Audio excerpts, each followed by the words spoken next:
Bienvenidos nuevamente, ¿qué tal a todos? A una nueva emisión de Especiales de Crítica Dialéctica. Hoy tenemos varios invitados porque vamos a retomar la presentación de los artículos de la Teomai 42, con el cual ya hicimos más de una emisión, nos están quedando esta y otra más. Y para esto lo tenemos hoy, afortunadamente por cuestiones laborales, Martín Aveiro puede estar, está muy complicado de trabajo, que Martín Aveiro es, además de ser doctor en ciencia de la educación y docente, fue quien co-coordinó conmigo el número sobre falsas denuncias y cancelación. ¿Sí? Así que bienvenido Martín, y ahora yo directamente le doy la palabra a Martín, que de alguna manera se va a hacer cargo de la conducción del video de hoy. Hola Martín, ¿cómo estás? Hola Guido, ¿cómo estás? ¿Cómo estás Valentina? ¿Cómo estás María José? Hola Bueno, Valentina, hola María. muchas gracias por la invitación, por estar acá con ustedes y por volver a tratar este tema que, bueno, un poco nos ha afectado en lo personal, pero es un tema que hasta el momento no se había hecho público, que es la caja negra de las universidades, de los ámbitos científicos, donde también pasan cosas que pasan en el resto de la sociedad, pero no se dan a conocer del todo, y pareciera que eran los lugares que hasta el momento eran intocables, con un halo de prestigio y de cuestiones que hasta el momento no se conocían y no se quieren dar a conocer porque hay muchos sectores de poder vinculados a estos ámbitos.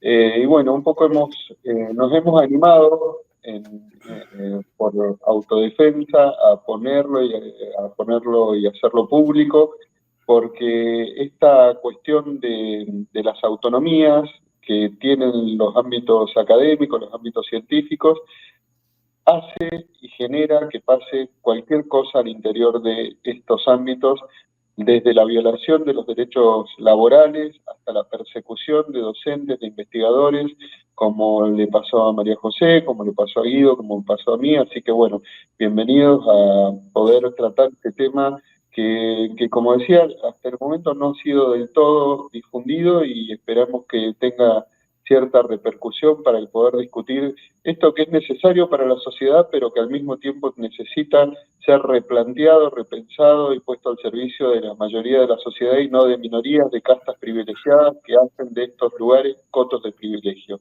Así que, bueno, voy a presentar a quienes van a exponer y que han sido también quienes han publicado dentro de la revista, que es María José Binetti, que es investigadora del CONICET, que ha hecho una crítica muy importante al CONICET y a algunos ámbitos donde ella ha trabajado como investigadora y es doctora en filosofía, y a Valentina Ortiz de Retes, que es divulgadora en críticas de género.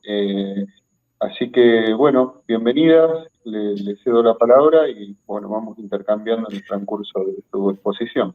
Si me permiten una mínima aclaración, digamos, porque estamos viviendo un contexto en el cual temas presupuestarios, la Universidad y CONICET viene siendo fuertemente castigada, mucho más de lo que históricamente es. ¿Sí? Entonces, me parece importante aclarar, porque seguramente muchas voces van a decir, no, bueno, hoy no es momento de hablar, de tirar críticas frente al ámbito académico y científico. Es importante entonces dejar en claro que estamos absolutamente convencidos de que estos ámbitos son fundamentales. Cualquier nación desarrollada del planeta los tiene y los ha desarrollado y ha invertido una gran parte del presupuesto, y estamos totalmente a favor de eso. Eso no implica que la investigación y el mundo universitario pueda ser manejado por algunos gurúes para que ellos hagan lo que quieran, digamos, ¿sí? Los ámbitos universitarios y científicos tienen que ser fuertemente mejorados, digamos. Ya lo había dicho César Barsaschi hace varias décadas, el tema del cientificismo, ¿no? El tema del cientificismo es algo que nos afecta a todos los ámbitos académicos y científicos. Entonces, necesitamos presupuesto, necesitamos que se fortalezca el sistema, pero hay varias cosas que hay que cambiar, además de estos manejos espurios vinculados a las falsas denuncias. Ahora sí. No, y Guido, quería aclarar también que antes de que sufriera la persecución y la exclusión de mi espacio, de mi cátedra y de mi carrera como investigador también dentro de la universidad, me dediqué varios años a estudiar los ámbitos científicos, los ámbitos académicos, desde la obra de grandes intelectuales como Darcy Ribeiro, como Arturo Roy, como Oscar Barsacki, que lo acabas de mencionar recién, como han sido aquellos que han puesto en discusión estos ámbitos y los han querido transformar y también por hacerlo sufrieron la exclusión, la expulsión, la persecución y algunos hasta tuvieron que sufrir el exilio y cuando no, la tortura o la muerte, como pasó con Mauricio López, un bahiense que terminó siendo un rector desaparecido de la Universidad Nacional de San Luis. Es decir que estos ámbitos trascienden a algunas cuestiones ideológicas para acomodarse a la estructura tal cual funciona y pareciera que nadie las puede criticar en ningún momento, ni en este momento ni antes, porque el que se osa a criticar estos ámbitos científicos académicos puede sufrir la persecución, puede sufrir la exclusión o puede sufrir, digamos, el ocultamiento o el ostracismo, como ha pasado con María José Binetti por una discusión ideológica, ¿no? Entonces, esto también quería ponerlo en claro, ¿no? Bien, vamos con las exposiciones entonces de los textos. ¿Empezás vos, María? Empiezo, muchas gracias por esta magnífica introducción a Guido y a Martín. Sí, yo hoy por hoy me estoy replanteando no solo esta CONICET y la Universidad Pública son plataformas de propaganda partidaria de la izquierda, básicamente Puan, donde yo estoy, es una unidad básica del kirchnerismo, otras son más como es franjistas de franja morada. La verdad que yo me estoy replanteando la estructura de esto, no solo el accidente de que hoy sean sistemas cooptados, sino la estructura. Creo que el sistema educativo y científico argentino necesita una reestructuración para fomentar la competencia y para financiar y subvencionar la demanda, no solo la oferta. Creo que acá hay un problema, estos monopolios anquilosados llegan a ser lo que son porque hay un Estado que subvenciona la oferta y lo que hay que subvencionar es la demanda, porque subvencionar la oferta te coopta el sistema y te impide elegir. Acá hay un problema de que los alumnos no pueden elegir, el que tiene plata sí puede elegir, el pobre no puede elegir, termina en una universidad pública que es un aparato de propaganda. Lo mismo pasa en CONICET. Nosotros no tuvimos la posibilidad de elegir dónde investigar. Lo único que hace investigación en Argentina es el CONICET. Yo no pude elegir hacer investigación en cualquier universidad privada o en cualquier universidad pública porque no existe la competencia y no existe la excelencia y no existe realmente esta meritocracia y esta heterogeneidad ideológica. El monopolio estatal monopoliza una oferta. Entonces, mientras esto siga siendo así, vamos a tener casos como estos, que les cuento un poco el mío.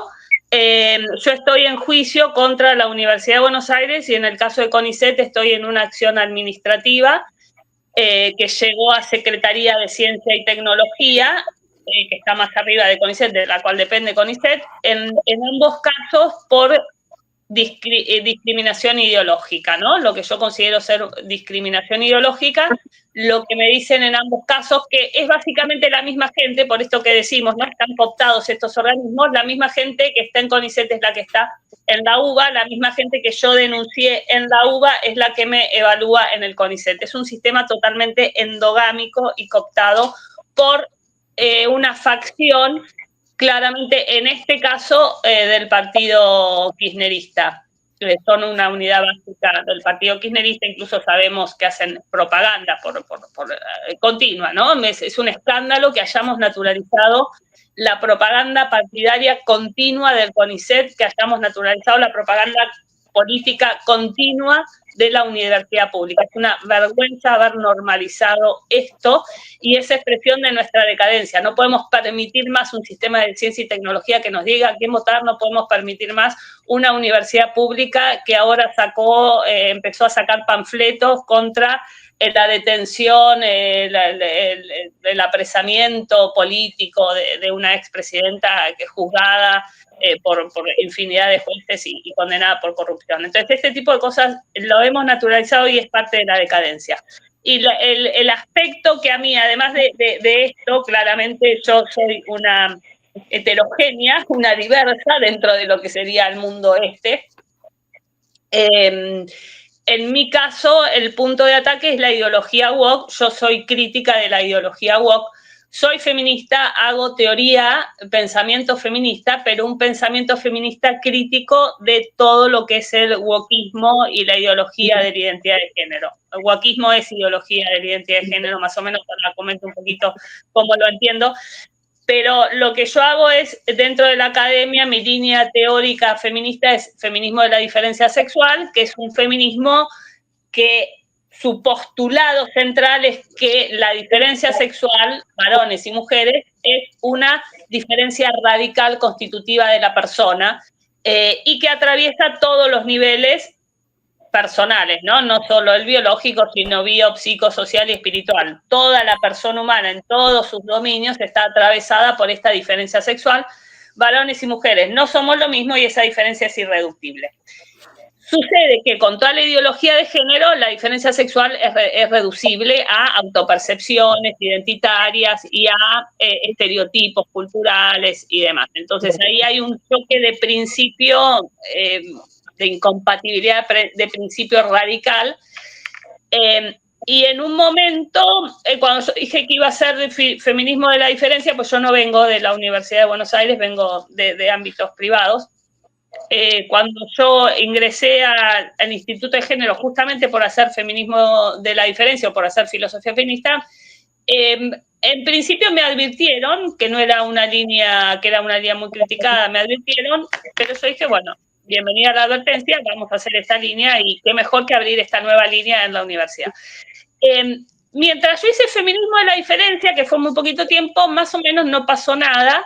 El problema fue cuando yo desde el feminismo de la diferencia empecé a criticar a la ideología woke. Ahí es donde estalló todo, porque yo tenía que ser crítica de la ideología woke, porque es una ideología que es incompatible con mi propia posición. Decir que varones y mujeres son una autopercepción identitaria no tiene nada que ver con decir que varones y mujeres es constitutivo de la persona humana sexuada. Son dos posiciones antagónicas y además a las mujeres se nos va la vida en esto, porque no nos matan o no nos violan por una autopercepción, sino por una constitución radical que viene desde millones de años, porque hay cuestiones evolutivas en esto, hay cuestiones sociales también de todo tipo. Entonces, que de repente un varón autopercibido mujer ocupe espacios de mujeres era incompatible con mi posición y yo claramente tenía que salir a decir esto. Bueno, decir esto es inadmisible en una universidad pública y en un CONICET, además, y en un sistema, en un Consejo Interuniversitario Nacional, todo el aparato académico y educativo se transfeminizó, es decir, se hizo woke, se wokeizó. Transfeminizarse no es que vamos a incluir a todas las personas, este relato naif que nos han implantado de que incluimos a todos, no. Transfeminizarse es que todos somos identidades de género, que cada uno es del sexo que autoperciba. Entonces ya, bueno, tuvimos 3 sexos, que en realidad eran, en el gobierno anterior habían logrado poner 3 sexos, en el del medio, en el DNI, quiero decir, ¿no? Estaba el no binario en el medio que incluía un montón, así que ya empezaron a diseminar, había muchísimos sexos, que en realidad son géneros, no son sexos, son autopercepciones de género basadas en algún estereotipo sexista, que yo a mí me gusta el fútbol, entonces digo que soy un varón trans, o a Martín le gusta cocinar, entonces de repente, bueno, le gusta el rosa y la poesía, de repente es una mujer o es una feminidad. Entonces, este tipo de cosas que además de borrar la diferencia sexual, de borrar el sexo, tienen el problema de que perpetúan estereotipos culturales discriminatorios, porque en realidad las identidades de género se basan en estereotipos culturales discriminatorios que deberían erradicarse. Eso es imperativo en Argentina, erradicar estos estereotipos que asociamos la mujer con la débil, la objeto sexual. Entonces, todo eso socialmente está vinculado con una serie de estereotipos que hay que erradicar y que de repente la ideología woke viene a decir que eso es lo que debemos reconocer y que eso es lo profundo, son identidades profundas que debemos reconocer y que somos femeninos o masculinos en base a esos estereotipos. Entonces, acá hay una cuestión muy grave de principio, una discusión, en realidad esta ideología viola el marco normativo argentino y viola el Estado democrático de derecho, porque justamente en parte por lo que digo, ¿no? Esos estereotipos hay que erradicarlos, hay que proteger a la mujer en razón de su sexo, porque no la violan por cómo se autopercibe, esto es discriminatorio, la violan en razón de su sexo.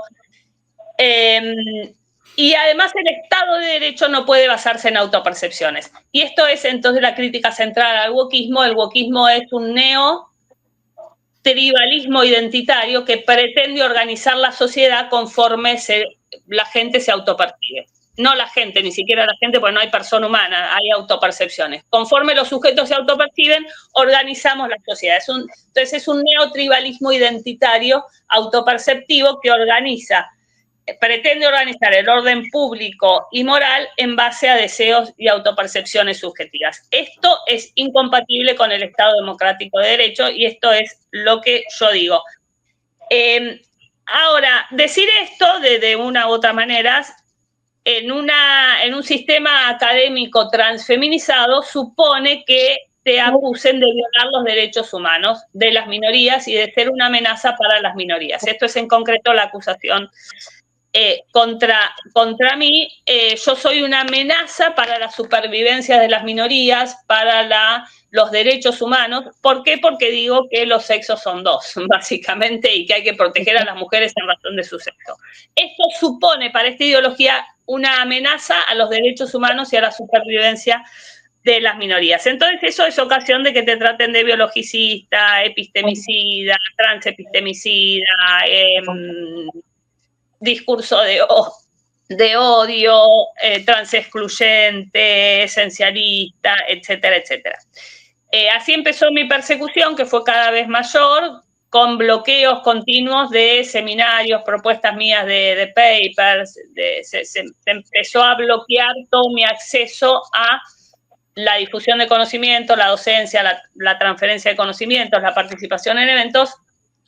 Se bloqueó una cátedra libre de diferencia sexual que yo estratégicamente pedí una cátedra libre de diferencia sexual, porque hay una cátedra libre de los géneros, de todos los géneros autopercibidos, y hay una cátedra libre trans. Entonces yo estratégicamente pedí una cátedra libre de diferencia sexual, porque es lo que justamente viene a discutir en una universidad pública esta hegemonía discursiva y viene a abrir otros debates, y esa cátedra libre fue rechazada. Bueno, se difundió que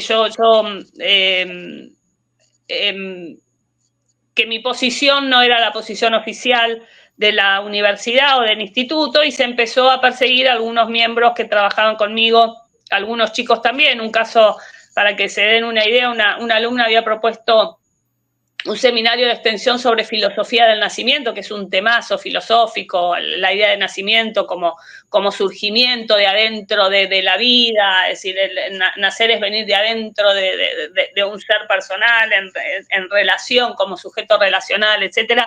Bueno, esta filosofía del nacimiento fue juzgada esencialista, biologicista, que no consideraba a los padres autopercibidos y transexcluyente y demás. Ese es el nivel de debate que hay hoy en la universidad pública. Todo esto terminó en un juicio y en CONICET pasó más o menos lo mismo. De vuelta me evalúan los mismos con los que yo estoy en juicio, me evalúan en una evaluación totalmente viciada, pues no me pueden evaluar los mismos que yo denuncié. De una comisión de 8, la mitad son de la UBA, es decir, una cooptación ya obscena, evidente, flagrante de la manipulación que hacen de toda la normativa.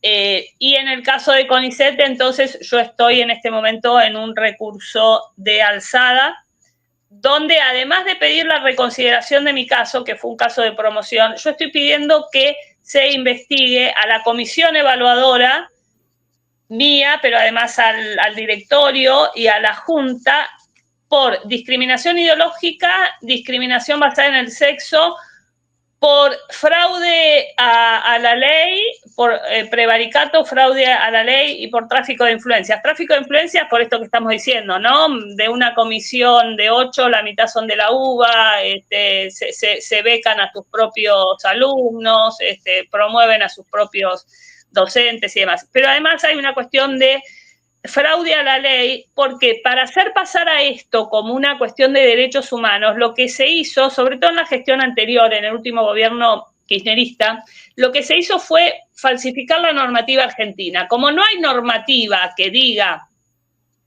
que hay que proteger y hay que generar políticas académicas para todos los géneros, porque no existe, la protección de todos los géneros no existe, lo que hay es constitucionalmente una protección del sexo femenino, esto es lo real, lo que existe. Como no existe la protección para todos los géneros, se la inventaron. E inventaron que Argentina había firmado una especie de tratado internacional que le exigía proteger a todos los géneros, que eso era vinculante y que le exigía entonces políticas para todos los géneros. Así introduce CONICET las políticas estas académicas para todos los géneros a través de un programa nacional de ciencia y tecnología que dice esto, que Argentina firmó una especie de tratado internacional que no existe. Entonces, yo cuando vi eso lo denuncié a CONICET, avisé a CONICET, fui a hablar con el director de CONICET, Mario Pechini, sobre esto. Bueno, fue como escuchar, como hablar con una pared, básicamente. CONICET no responde nada. He denunciado otras cosas a CONICET también. CONICET no responde. Pero lo que yo estoy denunciando acá es justamente fraude a la ley. Hay una cuestión de prevaricato donde están mintiendo, falsificando la normativa argentina para justificar que es imperativo tener políticas para todos los géneros y que yo, que discuto, no que discuto la autopercepción de alguien, la gente puede autopercibirse como quiera, lo que discuto es que esa autopercepción sea sujeto de derecho, que yo deba reconocer esa autopercepción en lugar de reconocer a la persona, porque los derechos humanos son para las personas.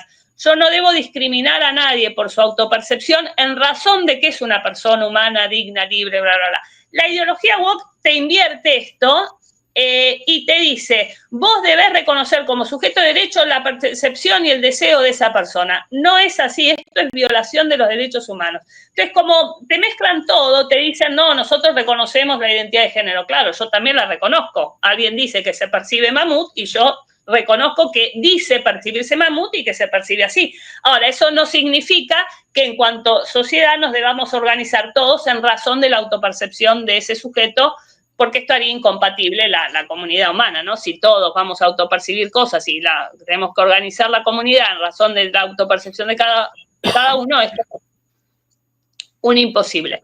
Ese es más o menos el panorama que hay, la discusión que hay detrás de lo woke, que es la discusión que tenemos que dar, porque ellos, por supuesto, con todas sus falacias, nos van a decir que ellos se están incluyendo, que se trata de inclusión, que se trata de ampliación de derechos. No se trata de nada de esto. La ampliación de derechos ya está desde el 48, con la Declaración Universal, donde nadie puede ser discriminado por nada, por cómo se vistan, ni por lo que perciban, ni por con quién se acueste. Eso está fuera de discusión. Nadie puede ser discriminado por ninguna de esas razones, porque es una persona humana. Ahora, lo que quiere lo woke es justamente eliminar esto, que no haya persona humana y que cada uno tenga acceso a sus autopercepciones y a sus deseos y que el Estado le garantice su autopercepción y su deseo como si fuera sujeto protegido, tutelado de derecho. Esa es la discusión que hay que dar. Esto, lamentablemente, esta ideología permeó, atravesó todo el sistema académico y educativo, en parte por una enorme financiación que hay detrás de esto, de organizaciones. Uno de los programas del Consejo Interuniversitario Nacional, también wokeizado, también transfeminizado, está financiado por ONU Mujeres y por Spotlight, esto para tener dimensión de quién está financiando además estas cuestiones en el Consejo Interuniversitario Nacional, que hoy se salió a quejarse justamente por la falta de presupuesto. En todo caso se la vayan a pedir a ONU Mujeres, ya que trabajan para la agenda de Spotlight y de todos estos aparatos woke. Entonces, lo que está en discusión, decía, es esto, es la cooptación de todo el sistema por esta ideología, y esto no hubiese pasado o no pasaría si el sistema educativo y académico argentino no fuera lo que es, ¿no? Una corporación de parásitos colgados del presupuesto del Estado. Así que, bueno, esto es lo que queremos discutir, y yo celebro que termine la era de las vacas sagradas y de los grandes mitos y relatos argentinos para ingresar a la era del realismo y de la libertad. Bueno, muy interesante, María José. Y una cuestión que me parece que es importante plantear en este caso es el tema de la acción de la justicia, porque las universidades se amparan en la autonomía para hacer cualquier cosa, y pueden hacer cualquier cosa en el ámbito de la autonomía, y muchas veces los jueces no se animan a intervenir en las universidades por miedo a la crítica social, por miedo a su carrera dentro de la justicia.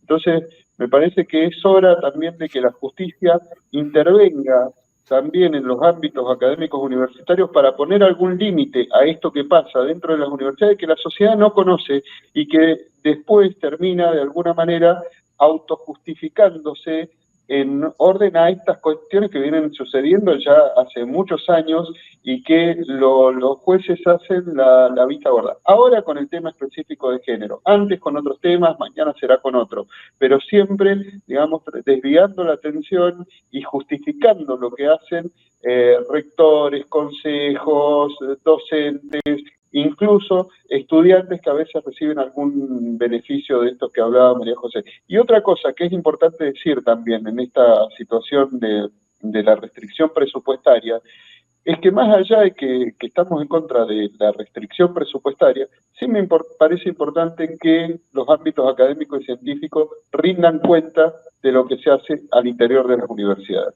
Rindan cuenta y haya mayor transparencia de los recursos y de cómo se distribuyen los cargos, cómo se realizan los concursos, cómo se organizan las comisiones evaluadoras, cómo se generan los efectos administrativos al interior de las casas de estudio, porque eso también hace que haya un manto de sospecha sobre todos estos movimientos que se generan al interior de las universidades, y que tampoco la justicia pone un límite, porque tenemos que entender que ni la autonomía ni la autarquía son absolutas, porque las universidades forman parte de un Estado nacional.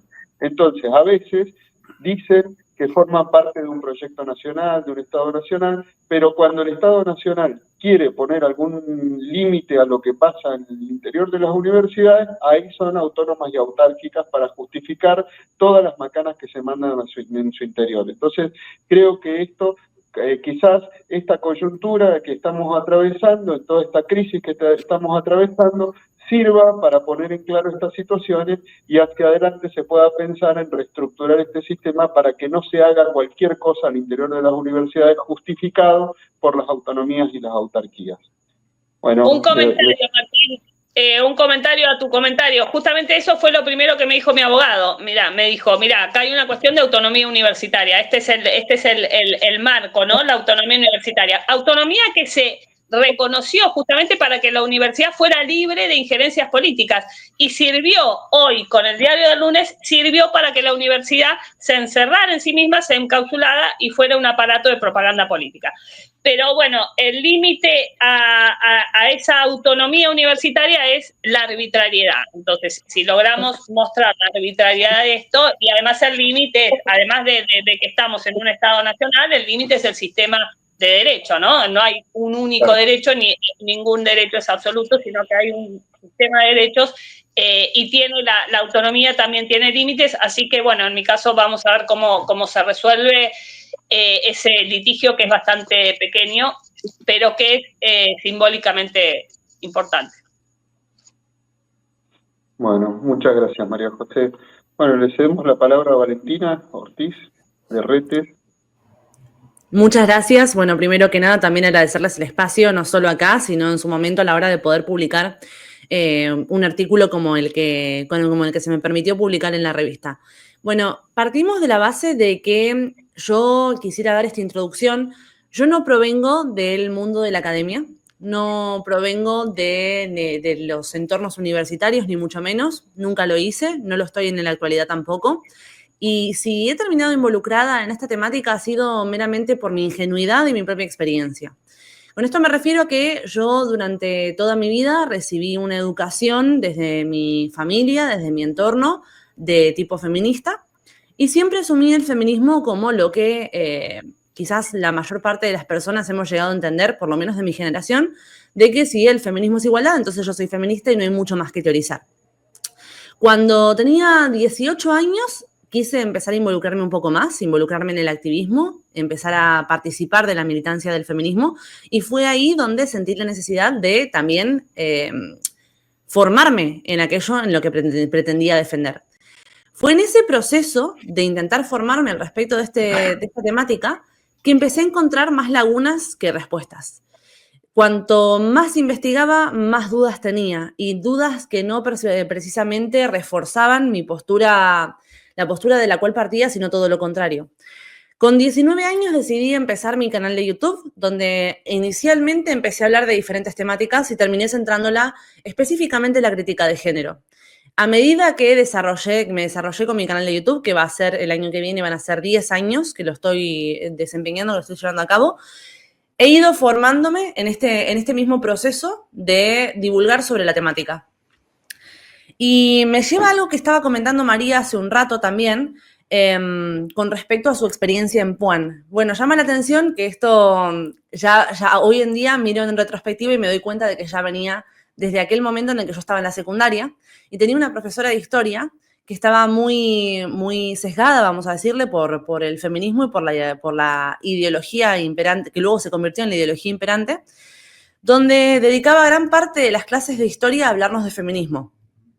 En un momento dado nos pidió hacer un trabajo preparándonos como para lo que sería el nivel universitario, y entonces nos pidió que hiciéramos un trabajo que fuera más allá de simplemente buscar en internet, investigar por nuestra cuenta y hacer una pequeña tesis sobre el tema que hubiéramos elegido, sino que nos pidió que nos desplazáramos a las universidades, que consultáramos bibliografía, que realmente hiciéramos un trabajo de indagación, de investigación sobre la temática a la que nos abordábamos. Yo en ese momento, viendo cuál quizás puede considerarse un poco, no sé, conveniente por mi parte, pero en ese momento, viendo cuál era la postura de la profesora, y yo en ese momento, considerándome feminista, pero desde fuera, desde la periferia, decidí encarar el trabajo a feminismo y marxismo. La profesora me mandó a Puan. Me mandó a que consultara con una compañera suya en su pequeña oficina en Puan y que le pidiera a ella la bibliografía con la que trabajar. Bueno, cuando llegué a Puan tuve la misma experiencia, la misma impresión que María describía hace un rato sobre cómo se había convertido en una unidad básica política. He de decir que de todos los trabajos que se hicieron en mi curso, fueron aprobados 3, uno de ellos el mío, y aún así, con excelentes comentarios por parte de la profesora, yo no había entendido absolutamente nada. Yo me dediqué a copiar y decir exactamente lo que sabía que la profesora esperaba que dijera. Es decir, no hubo un análisis crítico, no hubo un proceso de investigación consciente, no hubo un enriquecimiento cultural ni intelectual de mi parte hacia el tema que estaba tratando. Y no sé, dudo que la profesora se haya llegado a plantear que eso estaba ocurriendo.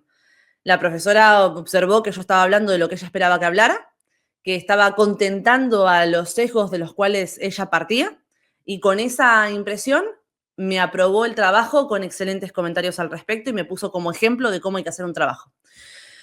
Bueno, pasaron los años, yo esto lo hice con 16 años.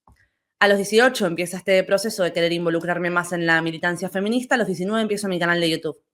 Cuando empiezo a involucrarme en esto, empiezo a involucrarme desde el punto de vista de ciertas curiosidades que me suscitaban, como por ejemplo, que desde la militancia feminista se decía que no se quería a los hombres participando de las marchas del 8M.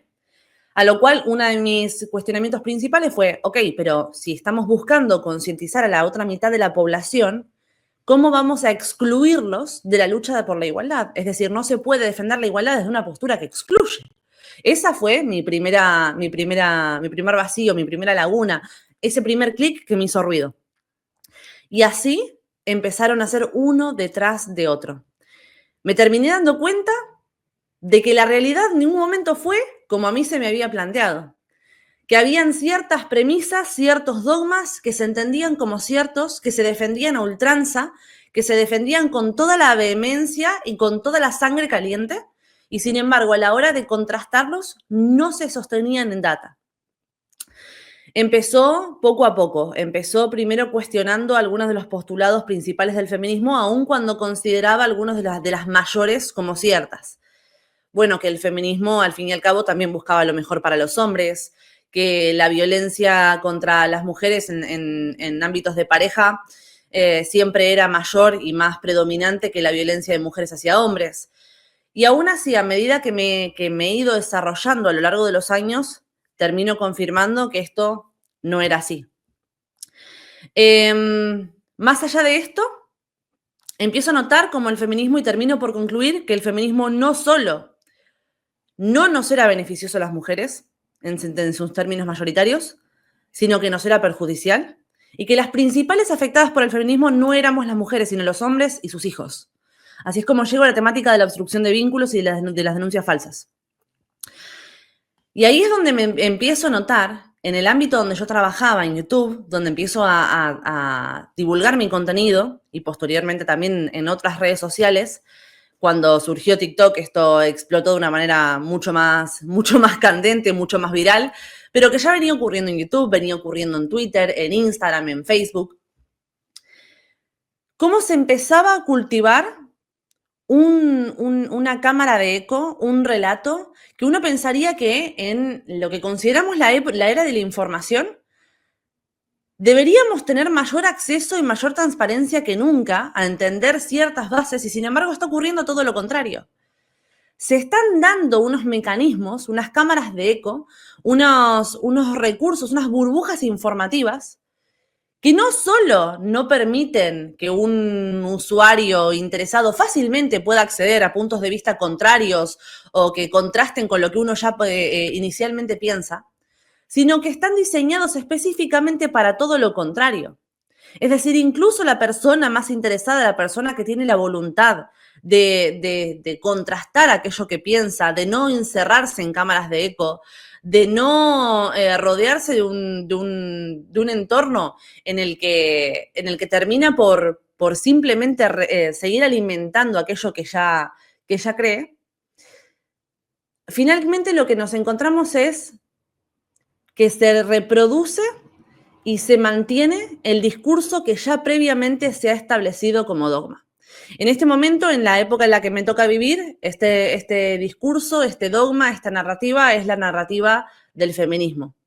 Es la narrativa que, como decía María, defiende que el género es una percepción donde podemos encontrar miles y miles de géneros. He escuchado que hay casi tantos géneros como personas. Motivado por la teoría queer, olvidándonos completamente de cualquier otro análisis mucho más profundo, mucho más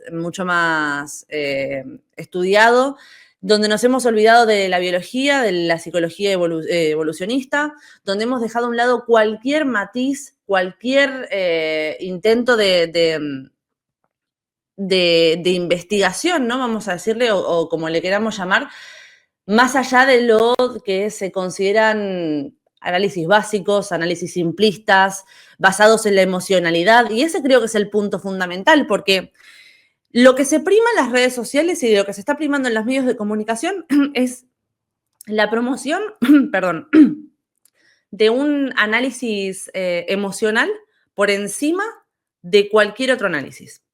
Entonces ponía, por ejemplo, en el artículo, cómo esto se ha visto en las redes sociales, pero también cómo se ve en los medios de comunicación. Es decir, cuando uno consume en las redes sociales información sobre cualquier campo, vamos a decirle, por ejemplo, yo tengo una postura crítica con el feminismo. A medida que consumo 1, 2, 3 videos o artículos o tweets de ciertas cuentas dedicadas a eso, las propias redes neuronales de las redes sociales, que esto también es llamativo, ya no son algoritmos, son redes neuronales basadas en inteligencia artificial que emulan las redes neuronales de las personas, donde conecta información y te ofrece aquello que ya estás consumiendo. Es cada vez más improbable que yo termine escuchando un relato que sea diferente al cual yo estoy promoviendo o estoy interesándome. Entonces, como vemos, a mí me terminan por salir los videos de aquellos creadores que me van a dar la razón a lo que yo ya pienso. Me van a salir tweets a cuanto más incendiarios mejor, porque también comprende la viralidad de las emociones, cómo los likes, los guardados, los compartidos miden la emocionalidad que genera en las personas un comentario puntual. Entonces ya siquiera los matices sobre un mismo tema, es decir, si uno quisiera involucrarse más en su temática, pero tener una mente más crítica, ser capaz de distinguir matices, ser capaz de no irse de un extremo a otro, no caer en la polarización, no caer en la simplificación de una temática, al final vamos a terminar encontrándonos con los extremos que generan emociones más volubles. Es decir, va a ser más probable que yo dentro de mi propia concepción, de mi propia ideología, de aquello que yo ya pienso, me encuentre con comentarios, y perdónenme por la crudeza, ¿no?, de lo que voy a describir, quizás que sean más probables a decir, no, porque las mujeres no deberían tener derecho al voto, porque son más emocionales, entonces no saben dirigir un país. Entonces, automáticamente perdemos la noción de todos los matices que hay en el medio, toda la escala de grises que hay entre una postura y la otra. Y lo mismo está ocurriendo del otro lado. O sea, estamos tendiendo a la radicalización y a la simplificación de las ideas por medio a un caldo de cultivo de likes y compartidos. A cuanto más fuertes sean las emociones que se despiertan a través de los compartidos, a través de los likes, más probable es que las redes sociales te muestren eso en lugar de cualquier otra cosa. Esto es algo que dentro de las redes sociales, en un momento dado, cuando empezaron a surgir las redes sociales, se dieron cuenta de que las emociones eran muy importantes a la hora de darle funcionamiento y conseguir que la persona permaneciera en la red social en cuestión. Es decir, si yo soy Instagram, mi objetivo es que vos, usuario, permanezcas en mi red social el máximo tiempo posible. Que no te vayas a otras plataformas. Que no salgas de Instagram y te vayas a una web de noticias o te vayas a una red social competidora. Lo que se dieron cuenta es que, apelando a las emociones fuertes, y empezaron con las emociones positivas, si yo te generaba felicidad, si te generaba esperanza, si te generaba risa, era más probable que vos te quedaras ahí. Pero últimamente han encontrado que hay una emoción que es más fuerte que esa, que es la rabia, el odio, el enojo. Y ahí surgió el concepto del rage bait, el cebo de furia. Te damos algo que te genera pavor, que te genera furia, que te genera enojo. Y eso es lo que hace que no solo permanezcas más tiempo en mi red social, sino que además interactúes con otros, que compartas nuestro contenido, que salgas de nuestra red social únicamente con la intención de compartir algo nuestro y así traigas a otra persona. Entonces, esto es lo que se ha estado utilizando en las redes sociales para dinamitar estos mensajes y hacerlos llegar a lugares a los que quizás antes no hubieran llegado. Hacerlos llegar a extremos de simplificación y de radicalización que no nos hubiéramos encontrado, ya digo, 10 años atrás. Y lo ponían el ejemplo en la introducción al artículo, y es que quizás cuando nosotros leíamos 1984 de George Orwell llega siendo utilizado como cliché, que prácticamente ya a este punto, de ejemplo distópico de lo que se podrían convertir o lo que se han convertido en el pasado de nuestras sociedades. Y siempre se usa como ejemplo de lo que ha pasado en el futuro, o sea, de lo que ha pasado lo que podría pasar en el futuro, de lo que ha pasado en el pasado. Y siempre se utiliza como ejemplo de lo externo, pero nunca de lo interno. Y sin embargo, nos cuesta bastante ver cómo estas cuestiones están ocurriendo en el aquí y en el ahora. Ponía el ejemplo de cómo yo durante mi pubertad he escuchado a referentes que se atribuían la defensa de quizás cuestiones más contracorriente, más contracultura, en contra de los poderes hegemónicos. Siempre me vi muy atraída yo hacia esas posturas y veía que me hablaban de George Orwell, de 1984, de Rebelión en la Granja, me hablaban también de Huxley, de Un Mundo Feliz, me hablaban de Fahrenheit, y entonces yo veía en esto que me describían un futuro perverso en el que, según como lo describían, iba a ser todo lo contrario, aquello que en ese momento se consideraba lo contracultura. que de repente las mujeres íbamos a volver a un pasado oscuro donde no íbamos a poder tener acceso a derechos fundamentales, donde se iba a normalizar a límites estratosféricos la violencia contra las mujeres, donde íbamos a quedar reducidas a poco más que animales. Y con el tiempo me he dado cuenta de que estas mismas personas que en ese momento me ponían esos ejemplos, hoy son incapaces de ver el elefante en la habitación en lo que refiere a ver esos mismos ejemplos que me daban, de esas sociedades distópicas en lo que estamos viviendo ahora y que están promoviendo y defendiendo. Lo veo también no solo en las redes sociales, sino también en los medios de comunicación. Y es increíble cómo estas cosas que uno en un momento podía ver en las redes sociales y considerar de nicho, decir, bueno, estos mecanismos perversos solo se pueden dar en este contexto y solo la gente que no, diríamos, que no sale de su casa, que no toca pasto, que no se relaciona con otros, que está meramente metido en los medios de internet, podría llegar a comprar algo como esto. Es decir, esto no, es imposible que lo compre la gente del día a día, de a pie, que sale, que trabaja, que se relaciona. Lo vemos también en los medios de comunicación tradicionales, cómo de repente han absorbido estos mismos mecanismos. Un ejemplo sencillo, hubo dos noticias que también menciono en el artículo, de algo ocurrido en España. Una mujer se tira de un edificio con su hijo y un hombre se tira de un edificio con su hija. Situaciones prácticamente idénticas. Un filicidio seguido de suicidio, de hecho de la misma manera, arrojándose desde un edificio. La forma en la que lo cubren los medios de comunicación, y hemos hecho un análisis de todos los medios de comunicación que lo han cubierto, que han sido, por no decir el 100%, el 95% de los medios de comunicación tradicionales, han cubierto ambas noticias, por eso se eligió ese ejemplo en concreto, porque era el más claro para mostrar este sesgo. En el caso de la mujer que se arrojaba de un edificio con su hijo, las noticias te lo presentaban como muere una mujer al arrojarse con su hijo de un edificio.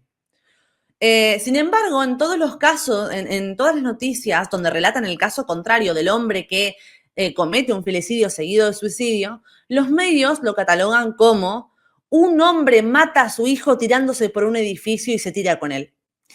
El sesgo empieza a ser claro. Las mujeres caen, se arrojan, mueren, los hombres matan, asesinan. Y esto se repite una y otra y otra y otra vez.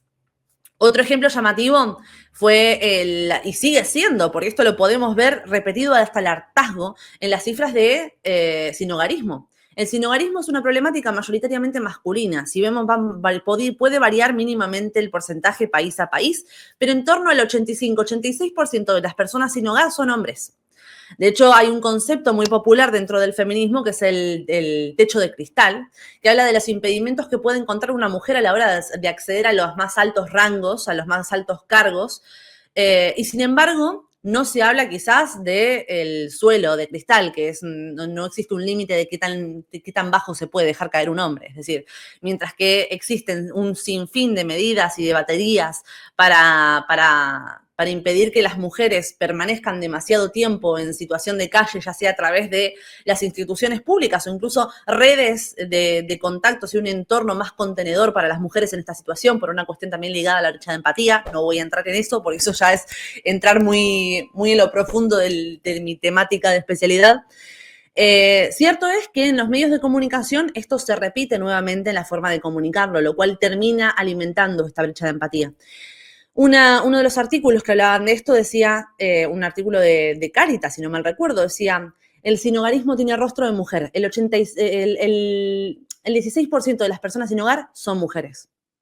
Es decir, era un artículo que buscaba plantear cómo se invisibilizaba la situación de sinhogarismo de las mujeres. Un artículo que planteaba que el sinhogarismo tenía rostro de mujer al mismo tiempo que te decía que suponen el 16% de las personas en esa situación.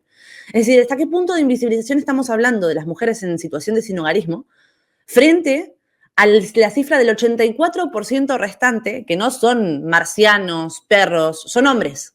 Son hombres que no están siendo contemplados en ninguno de esos artículos y, por supuesto, esto se traduce en políticas públicas, porque este tipo de artículos son lo que genera la percepción social general que tenemos sobre este tipo de problemáticas. Porque realmente, y esto es algo a lo que podemos volver a nuestra naturaleza, a nuestros propios sesgos, a cosas que difícilmente podemos controlar si no tenemos también un poco de ayuda.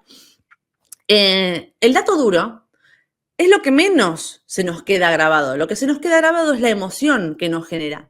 No estamos pensando en el porcentaje, no estamos pensando en la metodología, no estamos pensando en quiénes o cómo se llegó a esa conclusión, no estamos pensando en cuáles son los condicionantes externos, cuáles son los factores que pueden estar involucrados. Lo que estamos pensando es una frase tan fuerte como el sinhogarismo tiene rostro de mujer. Se termina generando una situación de un caldo de cultivo de alarmismo frente a estas temáticas que terminan justificando posteriormente medidas como lo que ocurre ya en Barcelona, por ejemplo, donde hay refugios para personas sin hogar exclusivamente para mujeres, sin que haya un paralelo para los hombres, que son la mayoría. Y esto ocurre en todas las temáticas que nos podamos encontrar. Ocurre lo mismo con la violencia en la pareja. Uno de los compendios más grandes de violencia íntima en la pareja, el Partner Abuse State of Knowledge, que reúne las conclusiones de más de 1.700 estudios alrededor del mundo revisados por pares, nos muestra que la violencia en la pareja es prácticamente tan común de hombres a mujeres como de mujeres a hombres, con unos pequeños puntos porcentuales en el medio de diferencia muy residuales. Y no solo eso, sino que nos muestra un dato mucho más alarmante, y es que en las generaciones más jóvenes, de secundaria y bachiller, existe más incidencia de violencia de mujeres contra hombres que a la inversa. Y no estamos hablando de violencia psicológica, violencia económica, violencia de cualquier otro tipo que no sea la física. Estamos hablando también de violencia física. Este compendio de estudios, esta metaanálisis, creo que data del año 2012, si no mal recuerdo. Es decir, lo que se llamaba en ese momento las generaciones más jóvenes de secundario y bachiller son mi generación hoy. En mi generación hoy existe una mayor incidencia de violencia en la pareja de hombres, de mujeres hacia hombres que de hombres a mujeres. Y sin embargo, el relato pretende instalar todo lo contrario. Y con esto no quiero decir que deberíamos estar instalando el mensaje contrario y entrar en un caldo de victimización perpetua de los hombres, sino que deberíamos estar a la altura de las circunstancias y ser capaces de ofrecer lo que cada situación de victimización requiere. Que no podemos delimitar los recursos de ayudas o las baterías de medidas en función del mensaje que hemos decidido por una razón o por otra, alimentando un interés o alimentando otro, de ofrecerle al conjunto de la población. Entonces, nuevamente ocurre lo que ocurre con cualquier situación de posverdad en este caso. Es decir, la realidad es muy distinta, la realidad dice otra cosa, los datos van en contra del relato que se está impulsando, pero los recursos que ofrecemos no están a la altura de la realidad. Y esto se sigue alimentando una y otra vez. Con las denuncias falsas, 3/4 es lo mismo. Es decir, mientras que no existen recursos para los hombres víctimas de violencia en la pareja, no existen recursos para hombres víctimas en cualquier ámbito. Las denuncias falsas por violencia de género y abuso sexual tienen la capacidad emocional que tienen precisamente porque estamos extremadamente sensibilizados con la violencia contra las mujeres. Es decir, una denuncia falsa contra un hombre por violencia de género o abuso sexual no tendría el impacto que tiene si previamente no hubiéramos asumido, no hubiera un consenso de que la violencia sexual y la violencia de género son cosas inadmisibles por las que todos tenemos un gran sentido de repulsión. Es por eso que a las denuncias falsas se le llama la bala de plata, porque como en la mitología la bala de plata es lo único que puede acabar con ciertos animales mitológicos. Es decir, se puede acabar, quizás hay muchas cosas que no se pueden utilizar para acabar con una persona. Sin embargo, una acusación de violencia de género o abuso sexual sí lo va a lograr. De hecho, voy un paso más allá, hay un manual entero que se llama How to Destroy a Man Now, que estipula un modus operandi en la cual se puede instalar una denuncia falsa por abuso sexual o violencia de género contra un hombre poderoso para así desterrarlo de sus lugares. En todo el prólogo de este libro, que se puede encontrar de forma gratuita en varios lugares de internet, se presenta este tipo de artimañas como una forma de recuperar el poder para las mujeres, de empoderamiento, de conseguir el poder, el lugar que les corresponde.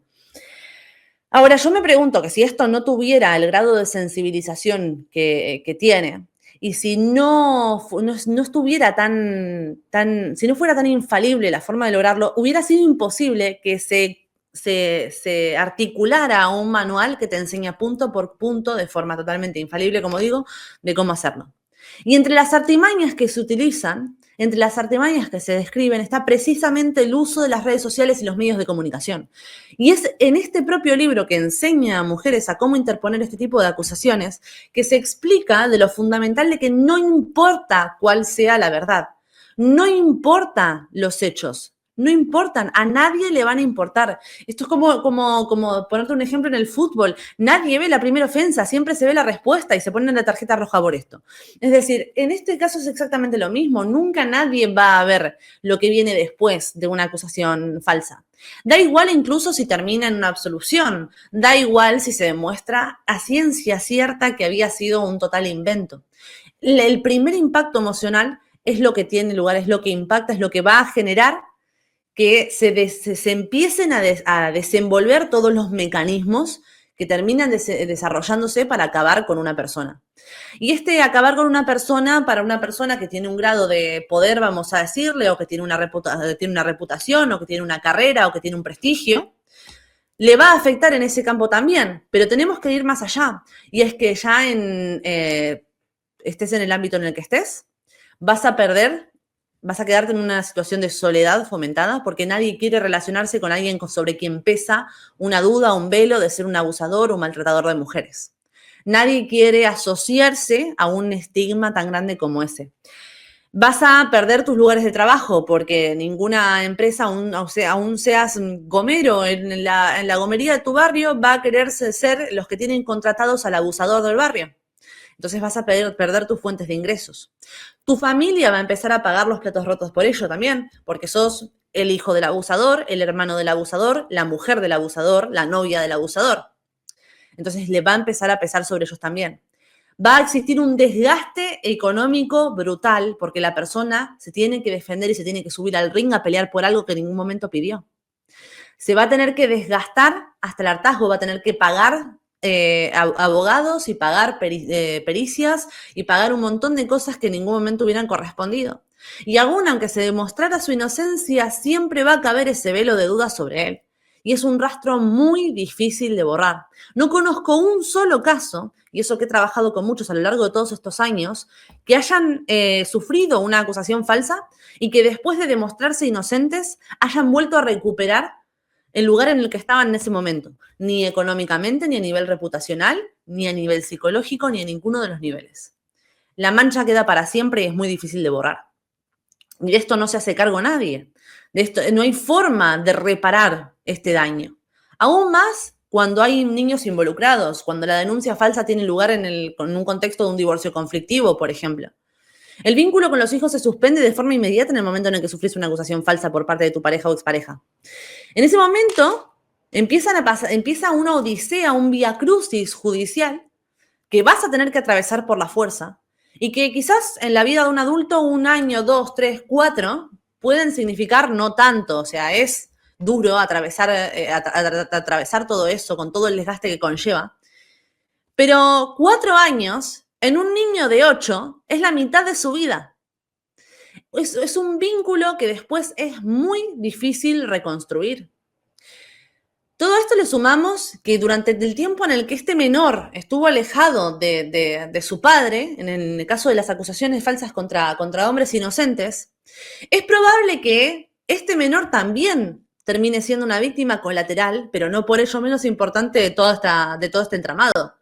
Que termine siendo ya sea hostigado, acosado. Imagínate que con el acceso que tenemos hoy, internet y las redes sociales, este menor claramente que se entera en el colegio por sus compañeritos y por todo lo que lo envuelve de que su papá es tildado de ser un abusador o un maltratador. Obviamente que se va a enterar en su casa también, dependiendo de qué tan desgraciada sea la circunstancia, de qué tan disfuncional sea esa familia, que puedan empezar a tener conductas de alienación para con el menor, convenciéndolo de realmente de que su padre es un abusador o un maltratador. ¿Cómo se repara eso? ¿Cómo se vuelve de eso? ¿Y en qué momento la verdad deja de ser importante? ¿En qué momento hemos llegado a que los medios de comunicación y las redes sociales sirvan como arma para alimentar esto? Eso es un poco de lo que se trata el trabajito que presenté. Bueno, el trabajito, no sé a María José ni a Guido, pero acabo de escuchar, digamos, uno de los discursos más lúcidos que nunca hubiese escuchado en un ámbito académico. Así que viniendo de fuera del ámbito académico, plantear este tema tan crudo, tan profundo y con esa cantidad de datos que nos ha planteado Valentina, hace y justifica de alguna manera aquello que viene planteando ahora Zuckerberg de que hay que eliminar las universidades porque no preparan para estos lugares, porque justamente está reemplazando el lugar la inteligencia artificial, esta nueva revolución industrial que estamos atravesando en este momento, está reemplazando el ámbito del pensamiento y el ámbito de la verdad por un lugar de la emotividad. Y esto, porque lo que estamos poniendo en cuestión es justamente el lugar, la usina ideológica que ha generado esta forma de pensamiento, se ha trasladado a la sociedad y en lugar de tomar distancia, que para eso fueron creadas las universidades en su momento, para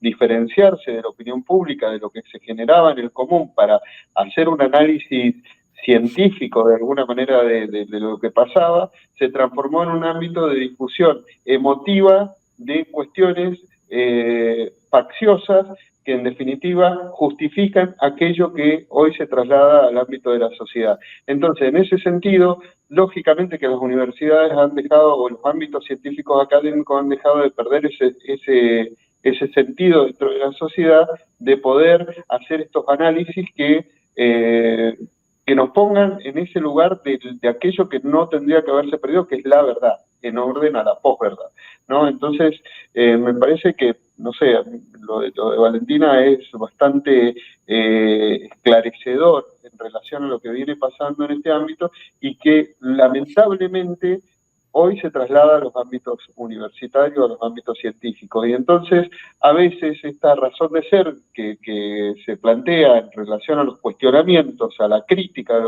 a los ámbitos y que hoy afecta lo presupuestario, bueno, a veces cobra cierto fundamento, ¿no? Y creo que eso es lo que nosotros, de alguna manera, reclamamos, planteamos, discutimos, porque más allá de haber sido afectados personalmente, porque hoy fuimos afectados personalmente, perseguidos y excluidos de esos ámbitos, pero ya lo veníamos planteando. Yo tengo libros, publicaciones que venimos planteando críticas al sistema universitario, al sistema científico académico, pero que han sido totalmente desoídas, que no se ha generado porque hay una connivencia específica entre estos sectores de poder, muchas veces de ámbito de la justicia, abogados que forman las mismas universidades, que ha perdido, como se ha perdido el sentido de la verdad, se ha perdido el sentido de la justicia, digamos, del lugar de la justicia, transformada en esta posverdad de autopercepciones y que de alguna manera subjetiviza el lugar que tendría que plantearse en orden a resguardar los derechos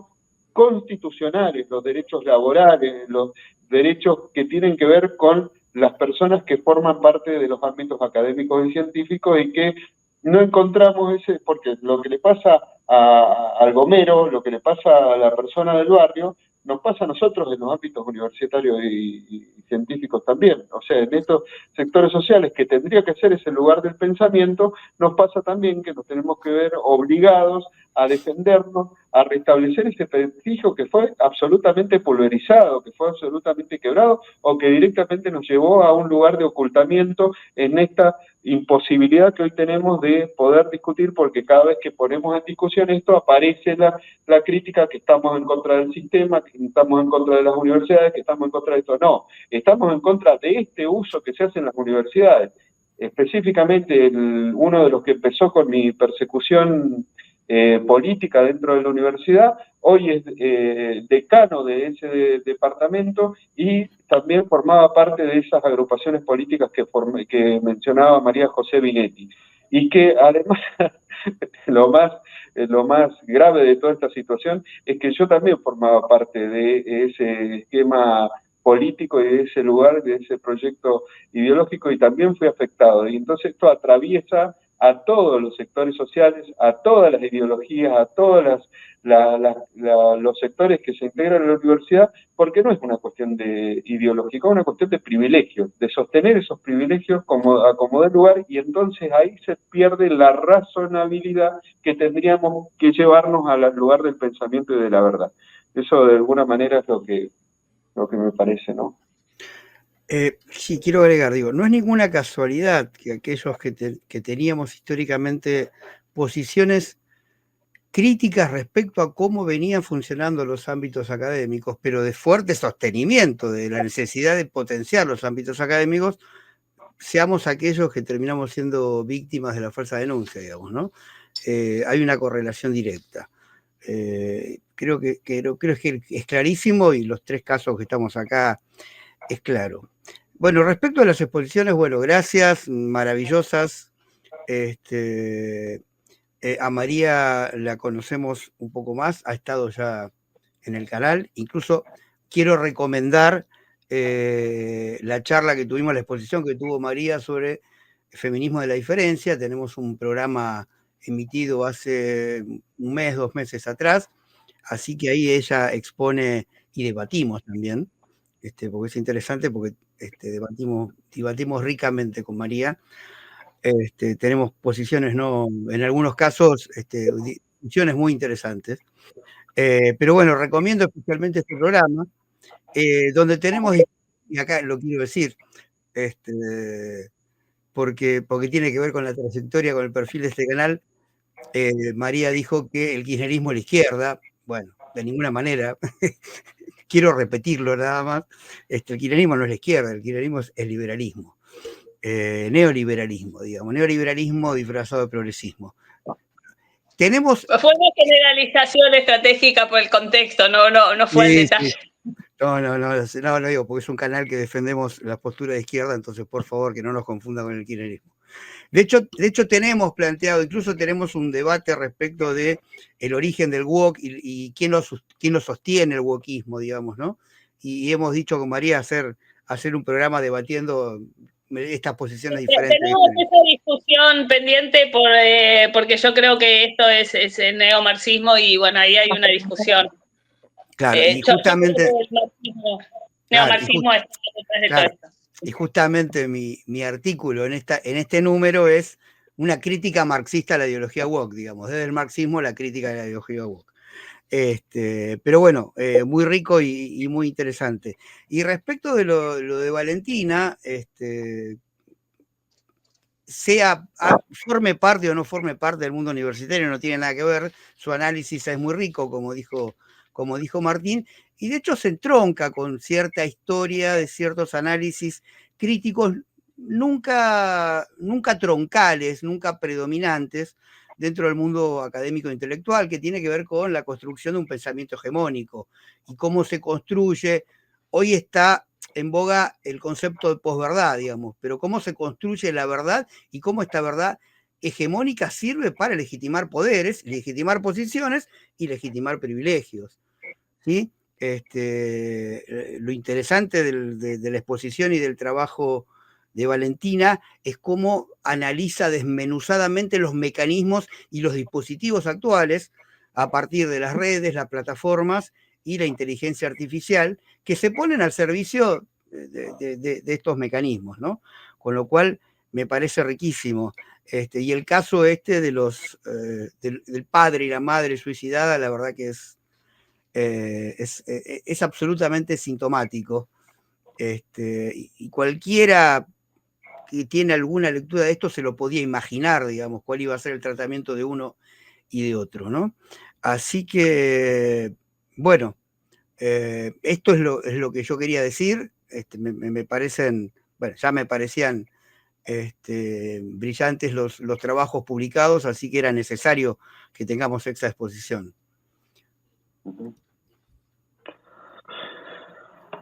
Bueno, sí, yo también estoy, la verdad que muy agradecido también de formar parte de este panel y de compartir con ustedes y de seguir combatiendo esta nueva colonización pedagógica que se está cerniendo sobre las universidades y que nos imposibilita la posibilidad justamente de pensar libremente, de buscar la verdad desinteresadamente y de buscar esos patrones que hacen que la sociedad funcione como funciona y que mantenga a determinados sectores en lugares de privilegio y a otros sectores los vaya desplazando para seguir sosteniendo ese status quo al interior, en este caso de los ámbitos científicos académicos, y bueno, nadie mejor que alguien que viene de fuera del ámbito académico para iluminarnos sobre este aspecto que realmente es lo que hace a nuestra crítica profunda de los ámbitos académicos. Pensemos como pensemos, ¿no?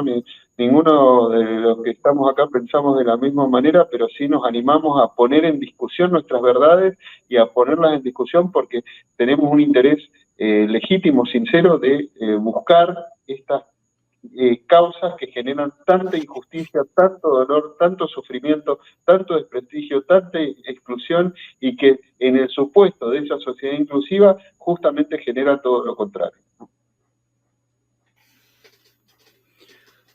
Bueno, no sé si alguien más tiene algo para agregar, si no, creo que podemos dar por finalizado esta emisión. Vuelvo a decir, riquísimo las exposiciones, que tienen que ver con los otros textos y con los otros programas donde se fueron presentando los otros artículos. Nos estaría faltando una emisión más, ¿sí? En donde, entre otros, estaría el trabajo de Martín, ¿sí? Así que prontamente lo vamos a estar organizando.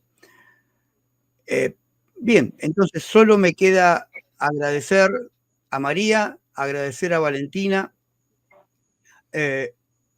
agradecer, no agradecer a Martín, porque Martín es parte de la revista, entonces alegrarme porque pudo participar, justamente por la persecución que él tuvo, es que ahora tiene tantos problemas de horarios, ¿no? Por las obligaciones laborales que tiene, por eso lamentablemente en los anteriores no ha podido estar. Entonces, alegrarme que por fin Martín pudo participar de esta. Despedirme de ustedes y seguramente invitarlos para una próxima. Bueno, María ya ha estado, vas a volver a estar, y Valentina, me encantaría que puedas volver a estar en el canal en alguna otra temática, dados tus análisis claramente agudos. Y bueno, Martín, con vos nos vemos en aquel programa en el cual, como mínimo, y tenemos otras cosas planteadas ahí, ¿no? Así que agradecer a todos, sí, recordar que no dejen de suscribirse, que no dejen de difundir nuestro canal. Valentina ya tiene 10 años, el nuestro apenas está cumpliendo 1 año, pero vamos bien, estamos contentos. Ponernos me gusta y bueno, debatir, comentar y difundir todo aquello que les parezca interesante de este canal. Así que por mi parte me despido de todos los que están viendo y de los 3 que han participado en este programa. Muchas gracias. Gracias, Martín, Valentina, un placer. Lo mismo digo, María, un gustazo. Igualmente. Bueno, hasta la próxima.